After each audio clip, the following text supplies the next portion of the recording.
It began on a quiet spring morning when the mist still clung low over the valley like a silver blanket, and the sun, just beginning to rise, painted the treetops in a soft orange glow.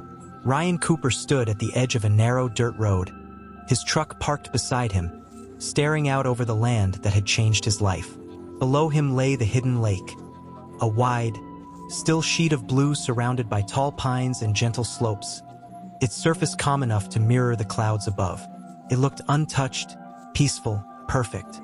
After years of city noise, sirens, and sleepless nights under neon light, Ryan had found what he'd always dreamed of: silence, space, and a place that belonged to no one but him. He had bought it legally from a county auction just a month earlier, a lake and 50 acres of surrounding land, once part of an abandoned resort project that had gone bankrupt a decade ago. The paperwork was complete, the taxes cleared, and the deed in his name. It was, by every definition, his. He took a deep breath of cool morning air and smiled. "Finally," he murmured. The road wound down toward the shore where the remains of an old dock still jutted out into the water, half submerged and covered in moss. He planned to rebuild it, nothing fancy, just a place to sit, maybe fish, maybe tie up a small boat.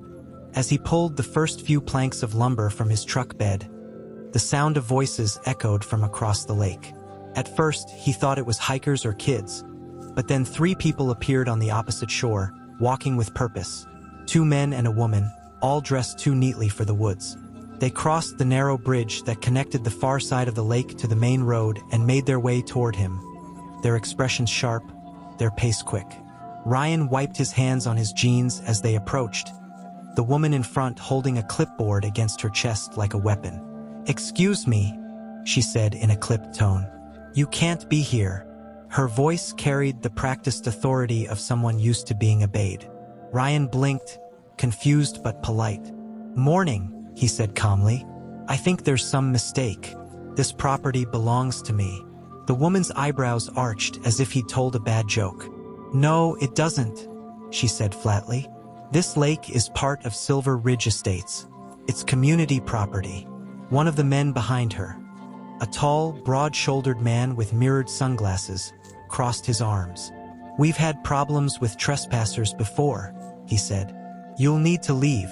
Ryan didn't move. Instead, he walked back to his truck, opened the glove compartment, and pulled out a brown envelope. Inside was the county stamp deed and the sales certificate, both crisp and official. He handed them to the woman without a word. She glanced at them, her smile tightening. "This doesn't mean anything," she said after a moment. "You can't own water. It's a public feature of the neighborhood." "That's funny," Ryan replied evenly, "because the county says otherwise. It was sold in foreclosure. You can check the registry." The woman handed the papers back, her jaw tightening. "We'll be verifying that," she said curtly. "Until then, you're not authorized to alter the lakefront." Ryan looked past her at the 2 men. "You all live here?" he asked. "We represent the Silver Ridge Homeowners Association," the woman replied. "I'm Linda Carson, HOA president, and this lake is under our care." Ryan gave a small smile that didn't reach his eyes. "Care," he repeated. "Looks more like neglect to me." The tall man stepped forward. "Watch your tone." Ryan met his stare without flinching. "You're on my land," he said quietly. "You might want to watch yours." For a long second, no one spoke. The wind rippled across the lake, carrying the sound of distant birds. Finally, Linda turned sharply, her voice low but cold. "You'll regret this attitude," she said. "The community doesn't take kindly to outsiders who don't respect the rules." With that, they turned and walked back toward the bridge, their footsteps crunching on gravel until they disappeared around the bend. Ryan watched them go, then looked down at the papers in his hand. "Rules," he muttered under his breath. "We'll see who's breaking them." That evening, the sky turned purple and gold over the lake as Ryan worked quietly, laying the first section of his dock. The wood smelled fresh, the sound of his hammer echoed softly, and for the first time he felt a sense of calm. He'd dealt with arrogant people before, city landlords, developers, inspectors, but he knew the law better than most. He had the title, the coordinates, and every permit in black and white. No HOA in the country could override a county deed. When the last nail went in, he sat down at the edge of the dock, letting his feet hang over the water. The world was silent again, but as the light faded, that peace began to feel uneasy, like something watching from the trees. He didn't see anyone, but when he went back to his truck that night, something caught his eye. A glint of metal near the front tire. He crouched down and frowned. The rubber was cut clean through, not worn, not punctured by a nail. Slashed. He checked the others. 2 more were the same. A sharp, deliberate slice. His jaw tightened. He stood slowly, scanning the dark tree line. The wind whispered through the pines, carrying the faint echo of laughter from far off. It wasn't imagination. Someone had been here. He took out his phone, considered calling the sheriff, then stopped. There would be time for that later. For now, he made a silent promise to himself. Whoever thought they could scare him into leaving was about to learn how stubborn he could be. The next morning, sunlight spilled over the water, bright and cold. Ryan stood at the end of his dock sipping coffee when the sound of engines echoed through the valley. He turned, expecting maybe a delivery truck or one of his neighbors. Instead, 2 police cruisers rolled down the dirt path and stopped at his fence line, their tires crunching against the gravel. A wave of unease rippled through him, but he didn't move. One of the officers stepped out, hand resting casually on his belt. "Morning, sir," he called. "You Ryan Cooper?" "That's me," Ryan replied, setting his cup down. The officer nodded. "We got a report of illegal construction and property damage on this site." Ryan blinked slowly. "Property damage?" The second officer joined the first, glancing toward the dock. "They said you were altering community property without permission. There's also mention of trespassing." Ryan almost laughed. "Community property," he said quietly. "Let me guess. Reported by the HOA?" The first officer exchanged a glance with the second. "Name was Linda Carson," he confirmed. "Says you're working on land that belongs to Silver Ridge Estates." Ryan didn't raise his voice. He walked to his truck, opened the glove box, and pulled out the same folder as before. He handed it over. "That's my deed," he said. "County auctioned this land 3 months ago. I own it. The lake included."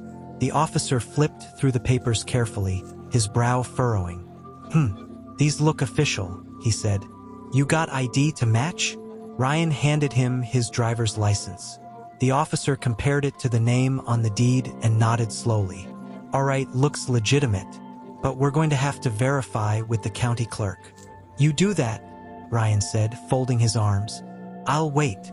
As the officers stepped aside to make their radio calls, Ryan noticed movement up on the ridge. 3 figures stood there, Linda and her 2 HOA board members from the day before. They were watching from a distance, arms crossed, smug expressions plastered on their faces. He could almost hear their thoughts. "Let's see how he talks his way out of this." After a few minutes, the first officer walked back. "All right, Mr. Cooper," he said. "County confirmed your ownership. You're in the clear. But I'd recommend taking this up with the HOA directly to avoid further misunderstandings." Ryan smiled faintly. "I'll handle it." The officers nodded, got back in their cars, and drove off, leaving behind a trail of dust. From the ridge, Linda's expression changed from confidence to disbelief. She turned and stormed away, her voice echoing faintly through the trees. Ryan watched her go, the corner of his mouth curling into a cold smile. He picked up his coffee again and took a slow sip, his reflection rippling across the water. "You called the cops on me?" he murmured, almost amused. "Next time, call a lawyer." Later that evening, as the sun dipped below the horizon, Ryan sat by the fire pit near his truck, the warmth of the flames flickering across his face. He could still feel the tension in the air, that uneasy calm before something worse. He knew people like Linda used to control, terrified of losing it. She'd come back, and when she did, it wouldn't be with slashed tires or police calls. It would be something bigger. But what she didn't realize was that she was fighting someone who didn't scare easy. Ryan wasn't just a man with a piece of land. He was a man who understood exactly how the system worked. And soon enough, he would use that system to bury every last one of them in their own rules. He poked at the fire with a stick, sparks flying into the dark, and whispered to himself, "They think this lake is theirs. They're about to find out it's not just the water I own. It's the law that protects it." Then he leaned back in his chair, listening to the crackle of the fire and the distant sound of water lapping against the dock. The fight had already begun, and Ryan Cooper was ready for it. The next morning began quietly, too quietly.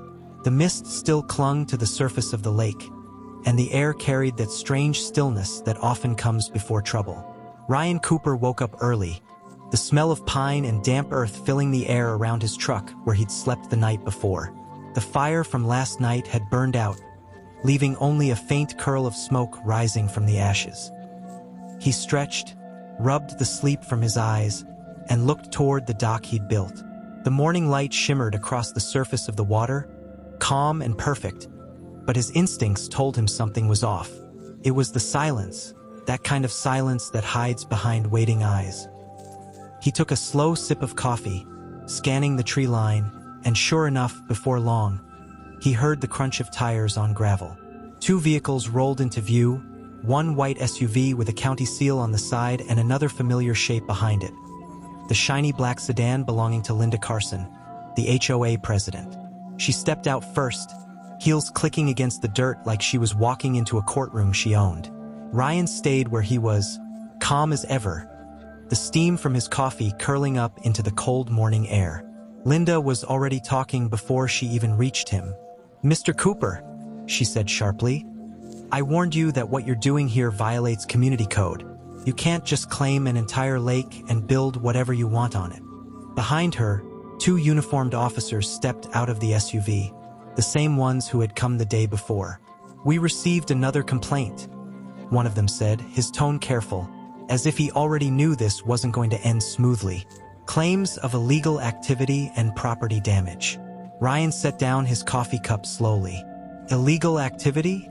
he asked evenly. "You mean repairing a dock on my land?"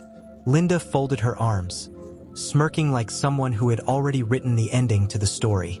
"Your supposed land," she said.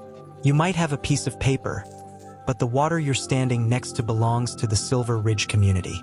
It's a shared amenity. You can't fence it, can't modify it, can't profit from it. You've already broken several HOA regulations." Ryan tilted his head slightly, studying her. "That's interesting," he said softly, "because I didn't move here to live under an HOA. The county clerk's office confirmed this land was never part of your association." "We'll see about that," Linda snapped. "Our maps show the boundary extending to the shoreline. Anything touching this lake falls under our management." The officers exchanged glances. They didn't want to be there. They were just doing their job, but it was clear even to them that something about this wasn't adding up. Ryan walked to his truck, calm and deliberate, and pulled out the same envelope he had shown before. The county deed, the court-stamped foreclosure documents, and a recent tax statement in his name. "Here," he said, handing them to the officer. "Check the parcel number. Lot 42B, Silver Pine Valley. Deeded and recorded under my name. The lake was part of that parcel when the county sold it." The officer flipped through the pages, his brow furrowing. "Looks legitimate," he said finally. Linda's smile faltered. "Those documents are outdated," she argued quickly. "Our association updated zoning last year to include—" "Stop right there," Ryan interrupted, his voice cutting through the morning air like a blade. "You can't expand HOA jurisdiction onto private property without county approval. That's called overreach, and it's illegal." The taller officer cleared his throat, clearly uncomfortable. "Ma'am, if what he's saying is true, then this is outside your authority." Linda's face flushed red. "He's bluffing," she barked. "This land has always been part of Silver Ridge." Ryan met her eyes calmly, his voice low but firm. "Then prove it." The challenge hung in the air, sharp as broken glass. For a moment, all that could be heard was the wind moving through the trees and the quiet ripple of the lake behind them. Finally, Linda turned on her heel and stormed back toward her car, muttering something under her breath. The officers watched her go, then turned back to Ryan. "We'll file a report," one of them said, clearly tired of the drama. "But as far as we can tell, you're within your rights. Just try to keep things civil." Ryan gave a faint smile. "I'm always civil, officer. But I don't take kindly to people trying to steal what I've paid for." After they left, the quiet returned, but it wasn't peaceful anymore. It was heavy, thick with tension that felt like storm clouds gathering over the lake. Ryan stood by the dock for a while, watching the sunlight creep higher through the trees, trying to steady the anger that burned low in his chest. He wasn't an angry man by nature. He'd moved here to escape conflict, to live quietly. But there was something about the smug certainty of people like Linda Carson that made him grit his teeth. She wasn't defending community property. She was defending control. She couldn't stand the idea that something existed outside her authority, something she couldn't regulate, fine, or threaten into obedience. That afternoon, he drove into town, parking his truck outside the county clerk's office again. Inside, the air smelled faintly of old paper and coffee. The same clerk from before looked up and smiled politely. "Back again, Mr. Cooper?" she said. "Trouble with your new property?" Ryan nodded. "You could say that," he replied. "I need to see everything you've got on the Silver Ridge HOA boundaries." The clerk disappeared into the back room, the sound of filing cabinets clicking open echoing through the office. She returned a few minutes later with a stack of folders and spread them across the counter. "These are the official maps," she said. "Last updated 2 years ago." Ryan leaned over the papers, tracing the boundary lines with his finger. The HOA's jurisdiction ended nearly half a mile short of the lake. His property, the lake and all surrounding land, sat clearly outside it. "Would you mind making a copy of this page?" he asked. The clerk nodded. "Want me to notarize it?" "Please do," Ryan said, smiling faintly.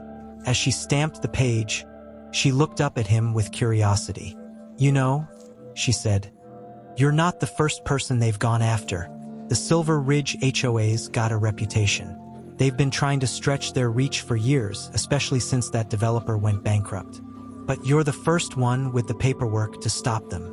Ryan took the copy, tucking it carefully into his folder. "Let's hope that helps," he said. "I'm not looking for a fight, but I'm not backing down either." "Good," the clerk said with a grin. "Someone needs to remind them that owning a clipboard doesn't make you the law." When Ryan returned to the lake that evening, the air was thick with the smell of rain. Thunder rumbled faintly in the distance, and the lake's surface shimmered with ripples from the rising wind. He parked his truck by the shore, stepped out, and looked around. The old HOA signs were still posted near the road. "Private access. Community members only." He walked over, gripped one of the metal poles, and yanked it out of the ground with one clean pull. The sign bent as he threw it into the back of his truck. "Not anymore," he muttered. That night, lightning flashed over the hills, illuminating the lake in brilliant white for seconds at a time. Ryan sat on his porch, rain dripping from his hat, a mug of black coffee growing cold in his hand. The storm rolled across the valley, but his mind was clear. He knew what was coming next. People like Linda didn't lose gracefully. They'd push harder, dig deeper, and twist the law until they found something to throw at him. But what they didn't know, what they couldn't possibly know, was that the law was his weapon too.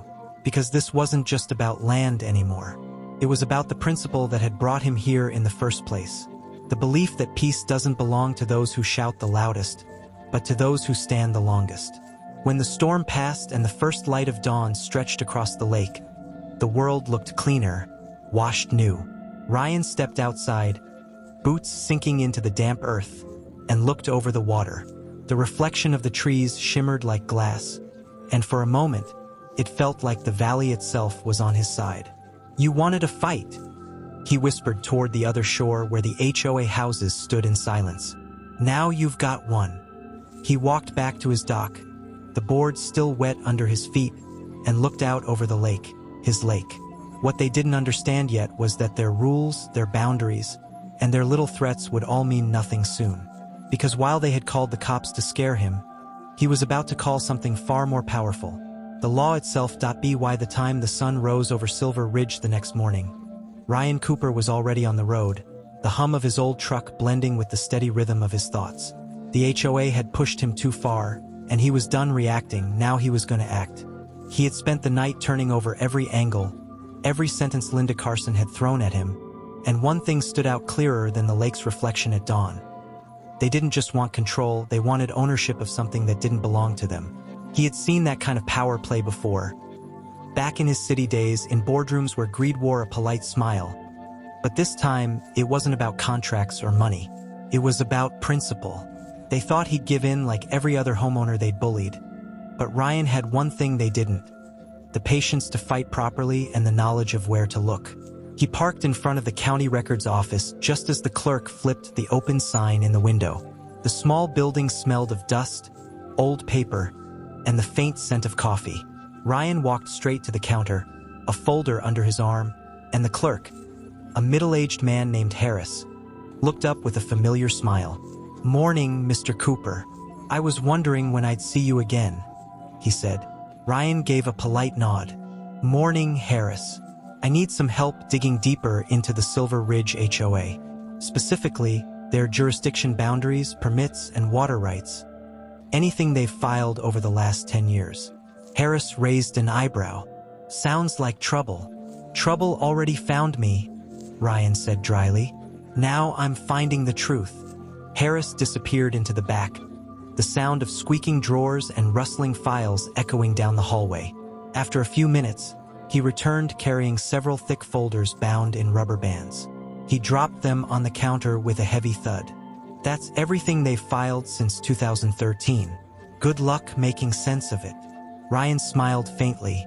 "I don't need luck, just time." He carried the stack to one of the long wooden tables near the window, where sunlight cut through the blinds in golden lines. For hours, he flipped through pages, maps, zoning applications, property tax forms. Most of it was routine, but every so often something strange appeared. Signatures that didn't match, property codes that overlapped parcels, and most importantly, references to Lake Parcel A, which, according to every county record, didn't exist. He found the first real clue in a report dated 4 years ago. It was a maintenance filing from Silver Ridge Estates, claiming they had authority to regulate and preserve community lake access. But the listed boundary coordinates didn't fall within their subdivision. They extended far beyond it, covering land that belonged to the original developer before the foreclosure. "That's where they messed up," Ryan muttered, tracing the line with his finger. The HOA had tried to redraw the lake boundary without official approval. They had illegally included the lake under their authority by using a map from an old developer's plan that was never registered. It was clever. On paper, it looked legitimate to anyone who didn't know how to read zoning codes.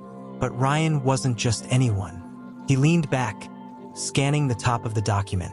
There it was, an outdated notation in small print referencing Federal Navigable Waterway Jurisdiction Act, Section 403. His eyes narrowed. That law was ancient, dating back to when waterways were regulated under federal protection to prevent private monopolization. If the lake was classified under that act, it meant the HOA had absolutely no authority over it. Not only that, but any interference they caused could be considered a violation of federal law. Ryan felt the pieces click together in his mind like gears locking into place. He took a deep breath, pulled out his phone, and snapped photo after photo of the pages. Every signature, every map, every reference code. When he was done, he walked back to the counter, where Harris looked up from his computer. "Find what you needed?" he asked. Ryan slid the files back toward him with a slow grin. "I found enough to make the HOA wish they'd stayed out of my water." Harris chuckled softly. "I don't envy whoever's on the other end of that." "They'll manage," Ryan said. "For now." He thanked the clerk and walked out into the sunlight, the warmth hitting his face as a new sense of calm washed over him. The truth was on his side now, and he had the evidence to prove it. He drove straight to the county courthouse and filed certified copies of the records under his ownership claim, marking each document with the parcel number of his property. Then, for good measure, he emailed everything to the regional office of the Federal Waterways Commission. He wasn't just preparing for an argument anymore. He was preparing for a legal storm that would drown every lie the HOA had built. By the time he returned to his truck, he felt lighter, though his face remained hard with determination. The sun was setting by the time he got back to the lake.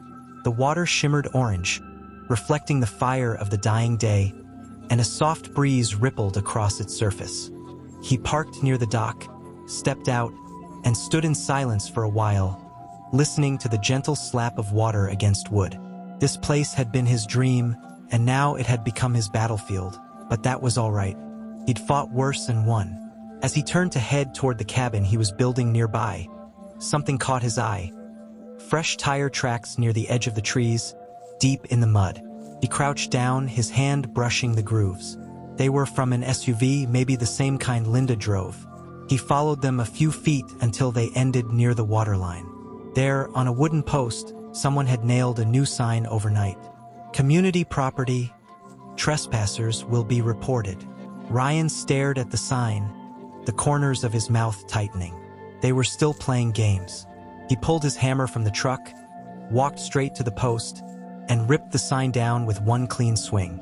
The sound of splintering would echoed through the quiet valley. He threw the broken board into the back of his truck and said softly, "Report this." Then he took out his phone and snapped a photo of the spot, the muddy tire tracks, the nail hole in the post, the evidence of trespass. He didn't need to get angry. He needed proof, and they were handing it to him for free. That night, as the crickets sang and the moon rose high over the still lake, Ryan sat by his small fire pit, his laptop open on his knees. He typed a long report to the federal office, attaching the photos and the legal documents he had collected. When he finished, he reread it once, satisfied, and hit send. The email went out into the night like a stone dropped into deep water, sending ripples he knew would reach far beyond this valley. He leaned back in his chair, eyes on the stars, feeling that strange mix of exhaustion and quiet triumph. The next morning, a single email appeared in his inbox from the Federal Waterways Division. It was short and direct. "Thank you for bringing this to our attention. Preliminary review confirms your claim falls under federal jurisdiction. An enforcement officer will be dispatched for site verification." Ryan smiled to himself. It had begun. The HOA had thrown every threat they could at him. Intimidation, police trespass signs, and all of it had only led to this moment. He had pulled on a string they didn't even realize existed, and now the system they had abused for years was about to turn its full weight against them. As he stood at the edge of his dock that afternoon, watching the light ripple across the surface of the water, he could already imagine Linda Carson's face when she received her copy of the same notice from the federal office. Her voice echoing with disbelief, her arrogance cracking as she realized the lake wasn't hers to control. Not now, not ever. Ryan took a slow breath and whispered into the wind, "You thought I couldn't own the water. Now it's the water that owns you." And as the waves rolled softly against the shore, it almost sounded like the lake itself agreed. The morning sun rose over Silver Ridge like a blade of gold cutting through mist, lighting the still waters of the lake in streaks of fire. The fog rolled back slowly, revealing Ryan Cooper standing at the edge of the dock, calm but sharp-eyed, watching the ripples spread from a stone he had just dropped into the water. It was quiet again, too quiet for a place that had become a battlefield in disguise. The silence carried weight because Ryan knew it wouldn't last. By now, the HOA must have received the federal notice he had sent, the one that listed the lake under federal waterway jurisdiction, stripping away any claim they thought they had. The storm he'd been waiting for was about to hit, and he intended to be standing tall when it did. He took a long sip of his coffee, looked across the glimmering water at the cluster of HOA homes that lined the opposite shore, and muttered to himself, "Time to teach them what real ownership looks like." He spent the rest of that morning preparing quietly, but everything he did had a purpose. The first thing he did was drive into town to a small sign printing shop. The owner, a gray-haired man named Frank, looked up as Ryan walked in with a folded sheet of paper. "Morning, Ryan," Frank said. "What can I do for you today?" Ryan unfolded the document and slid it across the counter. "I need signs made, big ones, with this exact wording." Frank adjusted his glasses and read the page. His eyebrows rose slightly. Private waters. Federal registry property. Trespassing is a federal offense. He let out a low whistle. That's a strong message. Ryan gave a faint grin. That's the point. Frank nodded. I'll have them printed by noon. Make 8, Ryan added. Double-sided. You expecting trouble? Frank asked. Ryan looked toward the window, where the reflection of the lake shimmered faintly in the distance. No, he said quietly. I'm expecting company. By midday, the signs were ready. Ryan loaded them into the back of his truck and returned to the lake. The air was warm and heavy, the kind that made the forest hum with cicadas. He planted the first sign at the main entrance road, right where the HOA boundary ended. The second went at the bridge crossing, the third near the public boat ramp, and the rest around the shoreline. By the time he finished, every path that led to the lake carried the same bold warning. Federal property, authorized access only. It wasn't about keeping people out. It was about drawing a line so clear that even Linda Carson couldn't twist it. Just as he was tightening the last signpost, he heard the sound of tires on gravel again. He didn't even have to look to know who it was. A white SUV pulled up fast, stopping just short of the water. The door flew open, and Linda stepped out, her face red with fury, sunglasses flashing in the sunlight. Behind her came 2 other HOA members.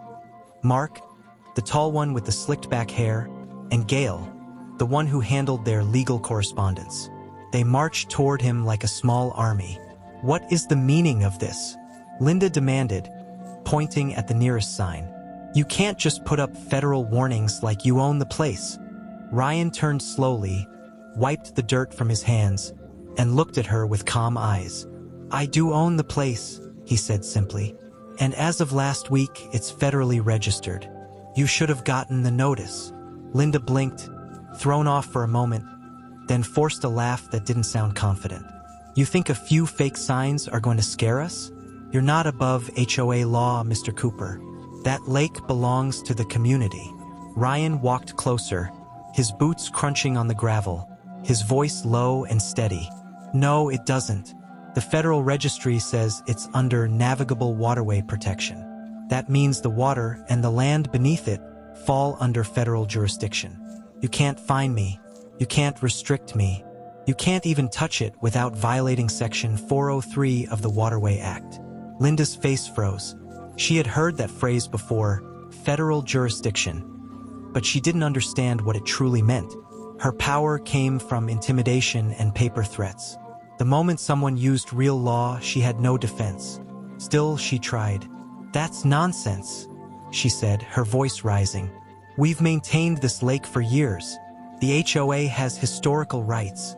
Ryan smiled faintly, pulling a document from his pocket. You mean these? He unfolded the photocopies of their forged boundary filings, stamped with the county's red audit seal. Because the county disagrees, they've already flagged your filings as illegal boundary expansions. You tried to claim land you never owned. Linda, that's not maintenance, that's fraud. The other 2 board members shifted uneasily. Gail, the one with the clipboard, glanced at the papers and recognized the seal instantly. He's right, she whispered, her voice small. That's a federal audit mark.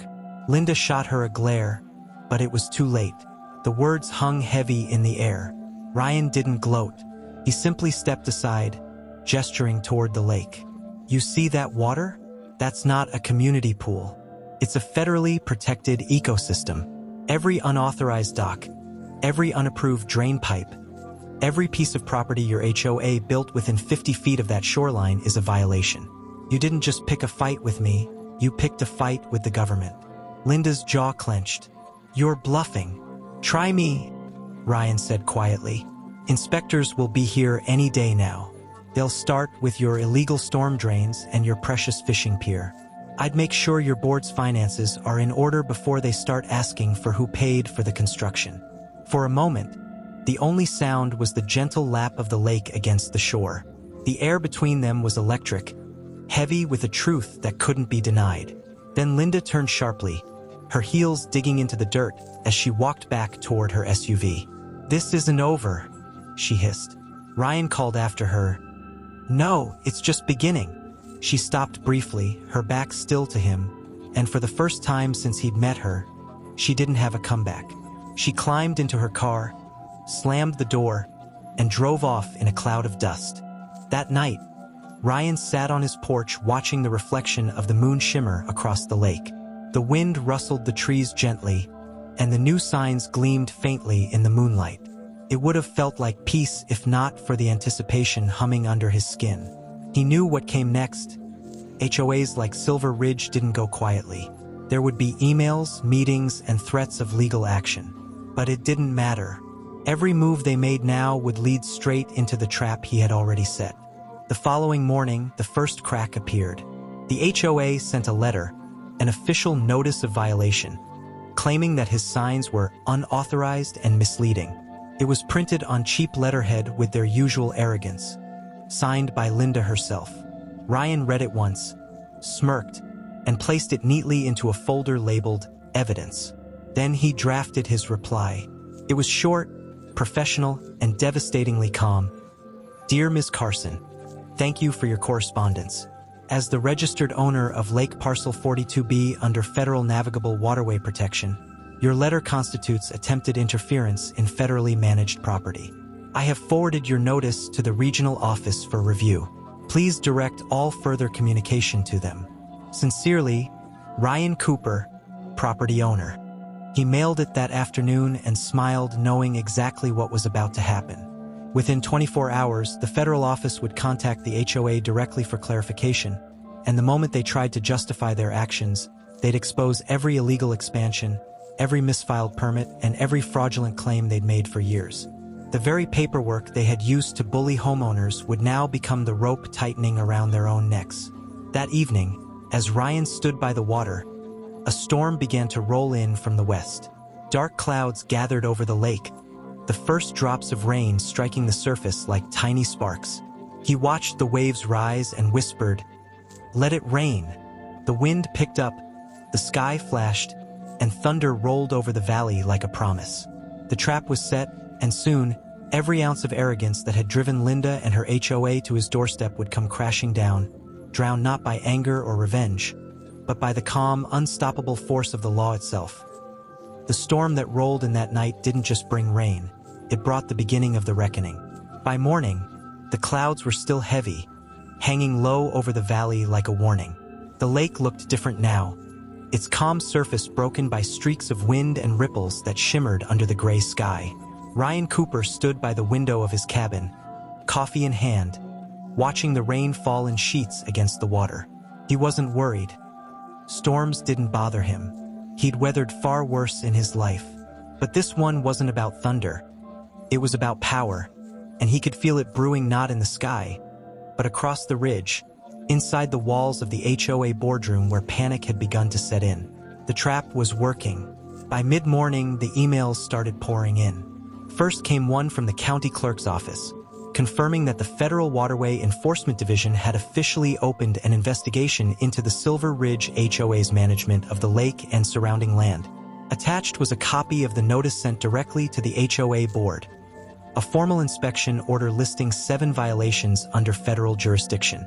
It was the kind of document that didn't just demand answers, it tore open secrets. The HOA had 72 hours to provide permits for every dock, every drainage pipe, every structure built within 50 feet of the shoreline. Ryan smiled faintly as he read the letter. He didn't have to lift a finger now. The system he trusted had already come alive. Meanwhile, across the water, the HOA office was in chaos. Linda Carson's voice echoed through the narrow hallway as she slammed her office door open.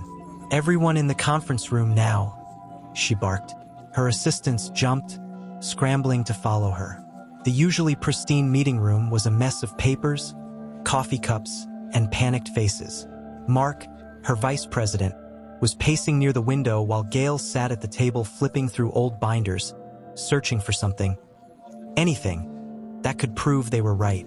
"This can't be real," Mark muttered. "Federal?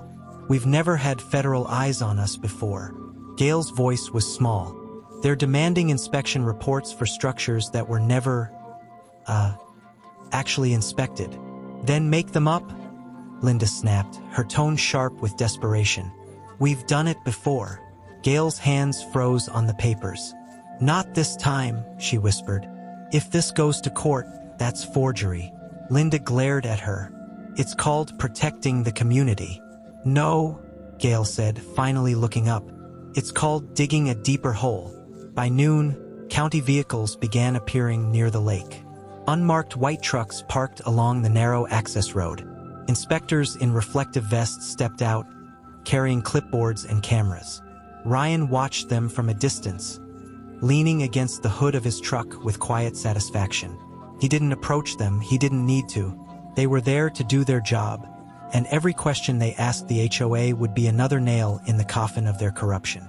He could see the nervous faces of HOA members gathering on the opposite shore, trying to talk to the inspectors, trying to explain what they didn't understand. At one point, Linda marched down to the water's edge, waving her arms, shouting something that the inspectors ignored. The wind carried her voice faintly across the lake. You can't just show up like this. We'll sue. One of the inspectors looked up and said something Ryan couldn't hear, but he saw the effect. It made her flinch, take a step back, and fall silent. Over the next few days, the investigation spread like wildfire. Inspectors photographed every structure along the lakefront. The docks, the decks, the boathouses, and every one of them was out of compliance. They measured drainage lines running illegally through Ryan's property, counted electrical hookups that violated code, and discovered waste pipes that hadn't been approved in over a decade. When the first batch of citations came in, the numbers were staggering, tens of thousands of dollars in fines. Homeowners began receiving letters, and panic rippled through the entire community. Ryan heard it from the local diner 2 towns over. You hear what's happening up in Silver Ridge? One man whispered over his coffee. The HOA got hit hard. Federal inspection. People say it's bad. Another man laughed. Good. Those folks been pushing everyone around for years. Guess they finally messed with the wrong guy. Back at the lake, Linda tried to spin the narrative. She held an emergency HOA meeting in the clubhouse, forcing a smile that didn't reach her eyes. Everyone, please remain calm, she said, standing at the podium. This is just a misunderstanding with federal paperwork. We're cooperating fully, and we'll have it resolved soon. But the crowd of residents wasn't buying it. My property's been flagged, one man shouted. They say my dock's illegal. We were told it was approved, another woman yelled. Linda raised her hands. And it was. We just need to find the right documents. You mean forge them again? Someone muttered near the back. The room went still. Linda's smile faltered. Excuse me? The man stood up. You heard me. We all know what you've been doing. Charging us for permits that never existed. Threatening people for breaking rules you made up. You said this lake was ours, but it turns out it never was. A murmur of agreement swept through the room. For the first time, Linda wasn't the one in control. Ryan watched from across the lake as the cracks widened. He didn't take joy in it, not exactly. It wasn't revenge that drove him anymore. It was justice. He remembered the way they'd looked at him that first day, laughing when he showed them the deed, telling him he couldn't own water. Now they were drowning in the very arrogance that had kept them afloat for years. He spent his evenings on the dock, the sound of frogs echoing through the trees, reading through the new reports that came in. One file listed the HOA's violations in detail: unauthorized construction on federally regulated waterway, forgery of inspection documents, interference with registered private property. Every line made his case stronger.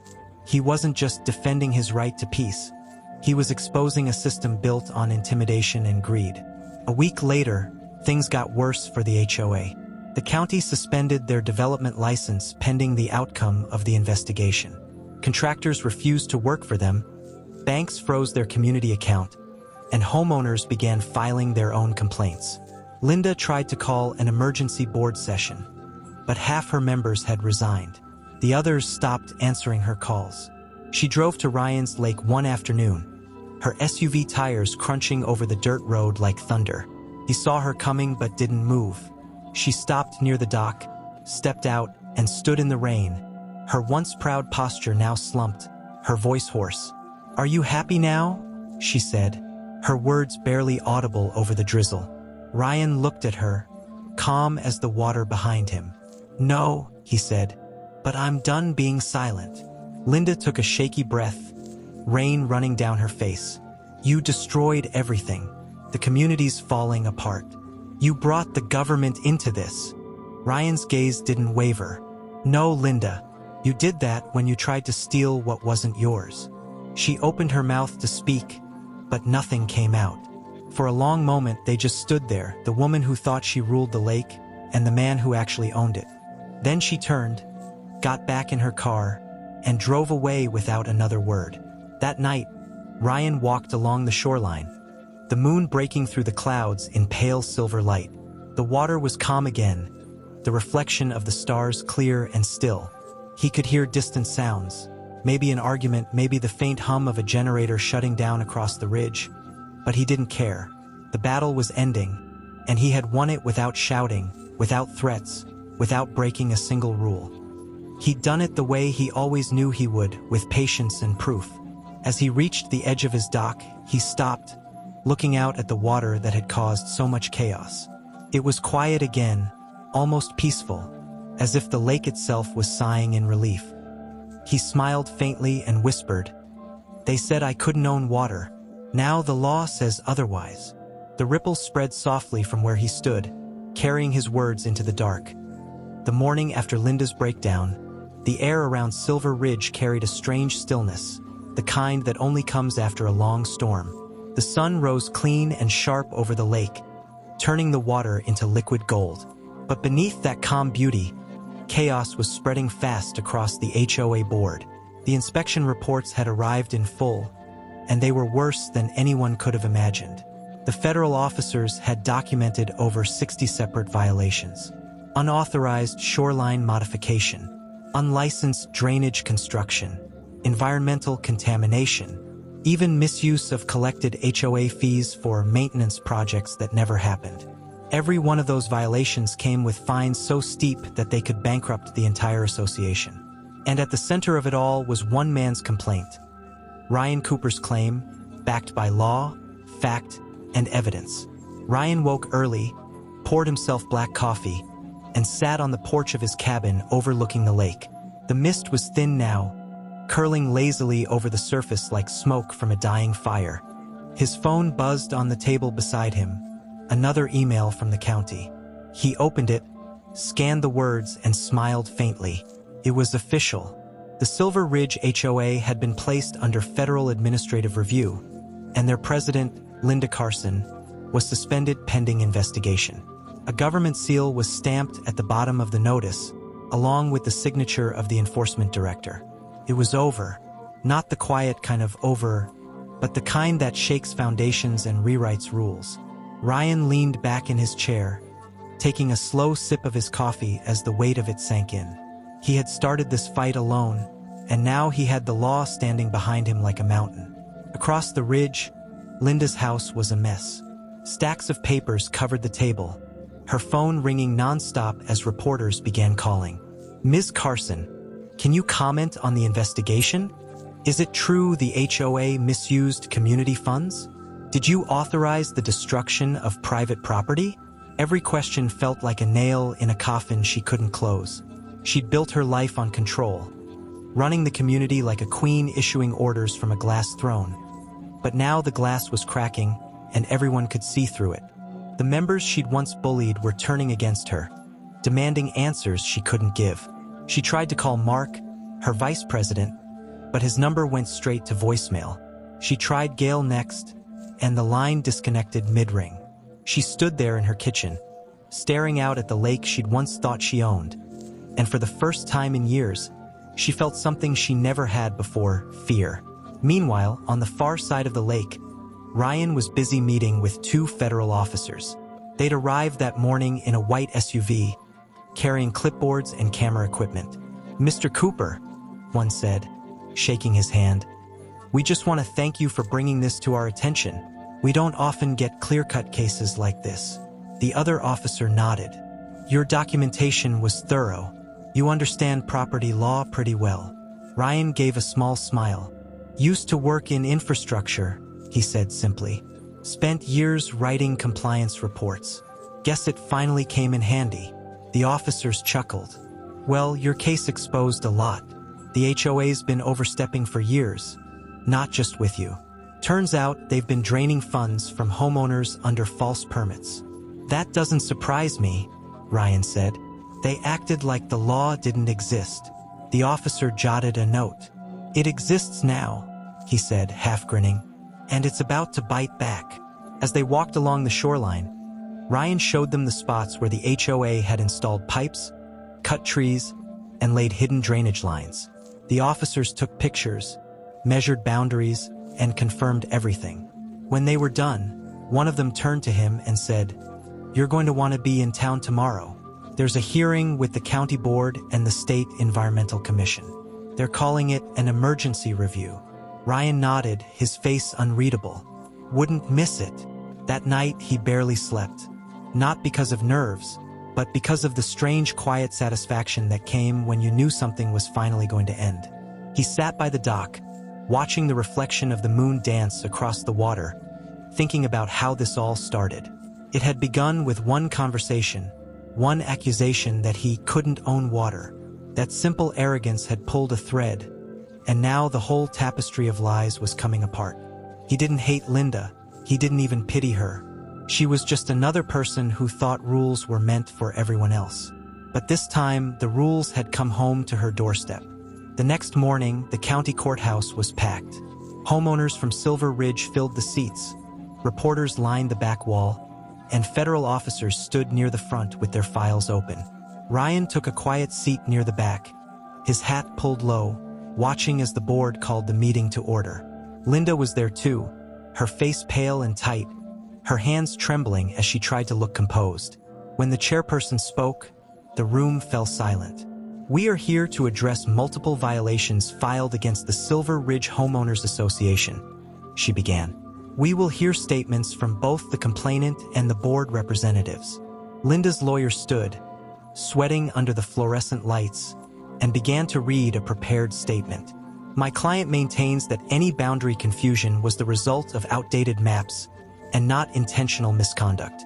But before he could finish, one of the federal officers stood. "With respect, that's not accurate," he said, holding up a document. "These maps were falsified. The HOA knowingly extended its boundaries into privately owned and federally protected land. That's criminal misrepresentation." A ripple went through the crowd. Cameras clicked. Linda's lawyer stammered, "We will need to review that evidence." But the officer continued. "Furthermore, the HOA authorized the demolition of a private cabin without legal cause, misused over $400,000 in community funds, and submitted forged inspection documents to the county." The room erupted in murmurs. Ryan sat still, his expression calm but his eyes sharp as ice. Linda's face drained of color, her mouth opening soundlessly. The chairperson's voice cut through the noise. "Effective immediately, the Silver Ridge HOA board is dissolved pending criminal investigation. All operations will be managed under county oversight." The gavel struck the table with a sharp crack. It was done. Outside the courthouse, the air smelled of rain again, clean and sharp. Reporters swarmed around Linda as she left the building, shouting questions she didn't answer. Her once perfect composure was gone. She looked small now, fragile, lost. Ryan stood across the street, watching quietly. He didn't say a word, didn't approach her, didn't need to. The look on her face said everything. She climbed into her car, hands shaking, and drove away without looking back. Ryan turned toward the courthouse steps, where one of the officers caught up with him. "You got justice today?" the man said with a smile. Ryan nodded. "Justice doesn't need noise," he said. "It just needs time." The officer chuckled. "Well, you timed it perfectly." Ryan tipped his hat slightly. "Guess I just let the water do the talking." That evening, when he returned to the lake, everything was quiet again. The signs he'd put up still stood tall, gleaming in the fading sunlight. The reflection of the trees stretched long across the water, and the wind whispered softly through the pines. He walked down to the dock, sat at the edge, and dipped his hand into the cool, clear surface. The lake was his again, truly his. No more trespassing signs, no more threats, no more false claims. Just peace. He sat there until the last light disappeared behind the hills, the stars coming out one by one, and whispered into the night. You tried to take what wasn't yours, but in the end, the law took everything back. The water rippled softly, as if answering him. It wasn't just a victory. It was justice finally settling like calm after a storm. Weeks passed, and Silver Ridge slowly fell silent again. The chaos that had consumed the community faded into whispers, then into quiet acceptance. The HOA office, once filled with clipped voices and paper shuffling, now stood dark and locked, a county oversight in progress notice taped to its door. The residents no longer gathered for meetings or inspections. They gathered in small groups by their mailboxes, talking softly about everything that had happened, each of them realizing how close they'd come to losing not just their money, but their freedom. The name Ryan Cooper had become something of a legend in the area. Some called him the man who broke the HOA. Others said he was the man who brought the law back to the lake. But Ryan didn't care for titles or recognition. He wasn't looking for revenge or fame. All he'd ever wanted was what he had now: peace. The morning air smelled of pine and clean water as Ryan walked down the wooden dock he'd rebuilt himself. The boards creaked softly under his boots, each sound blending with the gentle lapping of waves against the shore. The lake stretched out before him like glass, still and bright, reflecting the cloudless sky. For the first time in months, he felt the world was quiet again. His cabin stood proud at the water's edge, smoke curling lazily from its chimney. It wasn't much, but it was home, and this time there was no one left to challenge it. He had fought his fight, not with fists or anger, but with patience, proof, and truth, and he had won. He set his coffee mug on the railing and looked across the lake toward the far ridge. The homes there looked smaller now, humbled by everything that had happened. Some still bore the scars of construction halts, half-finished docks, roped-off lawns, empty lots waiting for approval that would never come. But the strangest thing was the calm. No more private property signs, no more patrols, no more HOA members strutting around like they owned the place. Even the few remaining residents seemed softer now, like the fight had taken something out of them, and maybe given something back, too. They waved when they saw him, hesitant at first, but grateful. They knew he could have destroyed more if he wanted to. He could have dragged the whole association through court for years, but he hadn't. He'd stopped when the law did its job, and that made them respect him even more. Later that week, Ryan received a letter in the mail with a federal seal on it. He tore it open slowly, scanning the lines, and a faint smile touched his lips. It was the final closure notice from the Waterway Commission. The report concluded that the lake was officially reclassified as a protected waterway, permanently removed from any private or local association's jurisdiction. Any future claims would be invalid, and all surrounding structures would now be monitored by federal oversight. It meant that no HOA, no developer, no ambitious board could ever try to take the lake again. The letter ended with a simple line: "Thank you for your assistance in restoring legal order to Lake Silver Ridge." He folded it neatly and placed it in a leather binder where he kept every important paper related to the land. It wasn't just a victory, it was a symbol. Proof that one man standing his ground could make a system built on arrogance crumble to dust. That evening, the sun sank low, casting long golden reflections across the water. Ryan sat by his fire pit, the soft crackle of wood filling the air. He poked at the coals, watching sparks drift upward into the twilight, and for a moment, he let himself breathe easy. The fight had tested him, drained him, but it had also reminded him who he was. He wasn't just some man with a deed and a stubborn streak. He was a man who refused to let power disguise itself as law.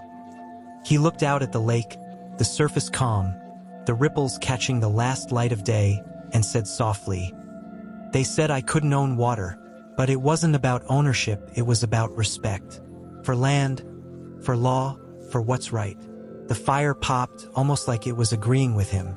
A truck engine rumbled in the distance, the sound rolling through the trees. Ryan turned and saw a familiar old pickup coming down the dirt road. It was Frank, the sign maker from town. The truck pulled up beside the cabin, and Frank climbed out, waving a folded newspaper in his hand. "Well, if it isn't the man who made headlines," he called out, grinning. Ryan raised an eyebrow. "Headlines? Front page of the county paper," Frank said, tossing it over. The bold headline read, "HOA collapse exposes widespread fraud, local man's case sparks federal reform." Underneath was a picture of the lake at dawn, calm and perfect. Ryan shook his head, half smiling. "Didn't think I'd ever see my name in print again." Frank laughed. "You didn't just win for yourself, Ryan. You set an example. They're saying new legislation's coming, limits on how far HOAs can reach into private land. You made noise in all the right places." Ryan leaned back in his chair, his smile fading into something softer. "I didn't do it for that," he said. "Just wanted what was mine." "Sometimes that's all it takes," Frank said. "One man who doesn't back down."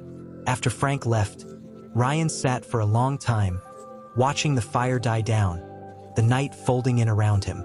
The stars came out one by one, their reflections trembling on the water like candles floating in the dark. He could hear the faint sound of an owl somewhere in the woods, the chirp of crickets, and the steady rhythm of the lake breathing under the moonlight. Everything felt settled, in balance, the way it was meant to be. The land was quiet. The water was his. The fight was over. But more than that, it felt like the world itself had finally remembered what fairness looked like. The next morning, he took his small fishing boat out across the lake. The air was cool and clean, the sky streaked with pale pink clouds. As he rowed toward the center, he looked back at the shore. His cabin standing tall between the trees, smoke rising from the chimney, sunlight catching on the water like silver threads. He dropped his anchor, leaned back, and closed his eyes for a moment, letting the boat drift. The sound of the water lapping against the hull was steady, peaceful, grounding. He thought of how far things had come. The lies, the threats, the police, the courtrooms, and finally the quiet. It all seemed so distant now, like a bad dream fading with the morning light. He reached down, dipped his fingers into the lake, and felt the cold water slide between them.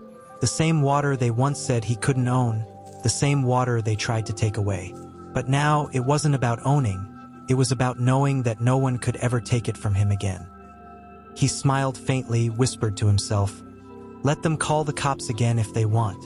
The law's already here." The boat rocked gently in the water, the breeze brushed his face, and the world was finally, beautifully still. The lake belonged to no one but itself, but peace that he had earned.